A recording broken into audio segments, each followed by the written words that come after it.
അതെ, എല്ലാവർക്കും നമസ്കാരം. മാസം തോറും ഇനി റീചാർജ് ചെയ്യേണ്ട സിം പ്രവർത്തനരഹിതമാകാതെ കാക്കാൻ 20 രൂപ മാത്രം നിങ്ങളുടെ ഫോൺ അക്കൗണ്ടിൽ മതി. ദീർഘകാലമായി ഉപയോഗിക്കാതിരിക്കുന്ന പ്രീപെയ്ഡ് സിം കാർഡുകൾ പ്രവർത്തനരഹിതമാക്കുന്നത് സംബന്ധിച്ച മാനദണ്ഡങ്ങളിൽ ട്രായ് വ്യക്തത വരുത്തി കഴിഞ്ഞു. മൊബൈൽ ഫോൺ ഉപയോക്താക്കൾക്ക് ആശ്വാസമായ telecom regulatory authority of India ദീർഘകാലമായി ഉപയോഗിക്കാതിരിക്കുന്ന പ്രീപെയ്ഡ് സിം കാർഡുകൾ പ്രവർത്തനരഹിതമാക്കുന്നത് സംബന്ധിച്ച മാനദണ്ഡങ്ങളിൽ ട്രായ് വ്യക്തത വരുത്തി. മിനിമം ബാലൻസ് ഉണ്ടെങ്കിൽ സിം പ്രവർത്തനരഹിതമാക്കുന്നത് തടയുന്നത് സംബന്ധിച്ച നിയന്ത്രണം ട്രായ് മുന്നോട്ട് വെച്ചിട്ട് 10 വർഷത്തിന് മുകളിലായിട്ടുണ്ട്. അക്കൗണ്ടിൽ മിനിമം ബാലൻസായ 20 രൂപ നിലനിർത്തി സിം ഉപയോക്താക്കൾക്ക് സിം സജീവമായി നിലനിർത്താൻ സാധിക്കും.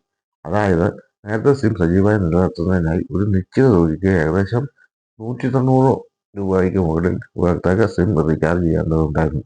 എന്നാൽ ഈ നിയമം അത്തരത്തിൽ തുടർച്ചയായി റീചാർജ് ചെയ്യേണ്ട ആവശ്യകതയില്ലെന്ന് വ്യക്തമാക്കുന്നുണ്ട്. നിങ്ങൾ സിം കാർഡ് 90 ദിവസത്തേക്ക് കോൾ, മെസ്സേജ്, ഡേറ്റ, മറ്റാവശ്യങ്ങൾ എന്നിവയ്ക്കായി ഉപയോഗിക്കുന്നില്ലെങ്കിൽ സിം പ്രവർത്തനരഹിതമാകുമായിരുന്നു. എന്നിരുന്നാലും നിങ്ങളുടെ അക്കൗണ്ടിൽ 20 രൂപയിൽ കൂടുതൽ ഉണ്ടെങ്കിൽ 90 ദിവസത്തിന് ശേഷം ഈ 20 രൂപ നിങ്ങളുടെ അക്കൗണ്ടിൽ നിന്ന് സ്വയമേ കുറയ്ക്കുകയും സിം അടുത്ത 30 ദിവസത്തേക്ക് കൂടി പ്രവർത്തനക്ഷമമാവുകയും ചെയ്യും. അതായത്, നിങ്ങളുടെ ഫോണിൽ 20 രൂപയുടെ ബാലൻസ് ഉള്ളിടത്തോളം കാലം ഇത് തുടർന്ന് പോയിക്കൊണ്ടിരിക്കും. നിങ്ങളുടെ ബാലൻസ് 20 രൂപയിൽ കുറയുന്നതോടെ സിം സ്വാഭാവികമായി പ്രവർത്തനരഹിതമാവുകയും ചെയ്യും. അഥവാ പ്രവർത്തനരഹിതമാവുകയാണെങ്കിൽ 15 ദിവസത്തിനുള്ളിൽ 20 രൂപയ്ക്ക് റീചാർജ് ചെയ്തുകൊണ്ട് വീണ്ടും സിം പ്രവർത്തനക്ഷമമാകുകയും ചെയ്യും.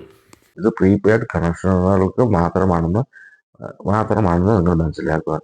രണ്ട് സിം ഉപയോഗിക്കുന്നതാണെങ്കിൽ ഒരു സിമ്മിൽ മിനിമം ബാലൻസ് കീപ്പ് ചെയ്യേണ്ട ആവശ്യമേ ഉള്ളൂ എന്നുള്ളൊരു ഗുണവും ഇതുകൊണ്ട് കിട്ടും. Always take good and stay happy.